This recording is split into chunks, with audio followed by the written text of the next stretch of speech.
终究那人满身疲惫不安，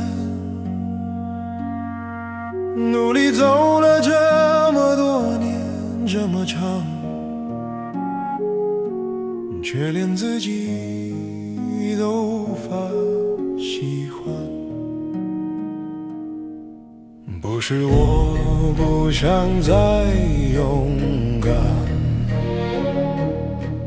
只是太久没有被原谅。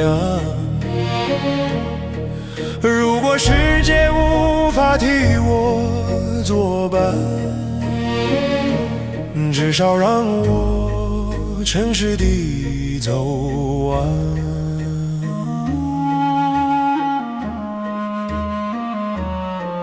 于是我走向没有名字的地方，不为逃亡，只为试探。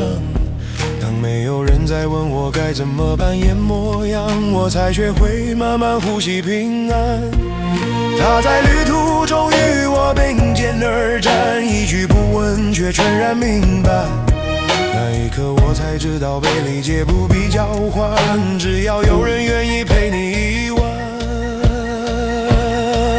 如果这一段只能如此短暂，就让它成为我的靠岸。哪怕明天仍要各自心寒流散，至少此刻我不再孤单。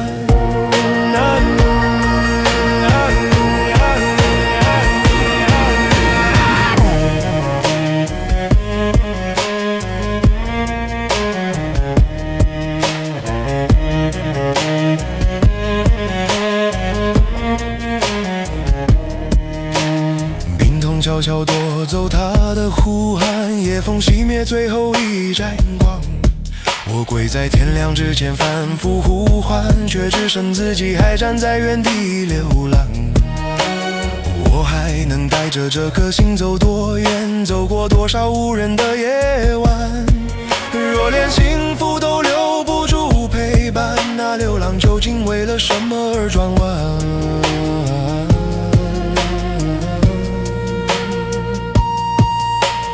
年老之后我归回黄旧的门偶椅，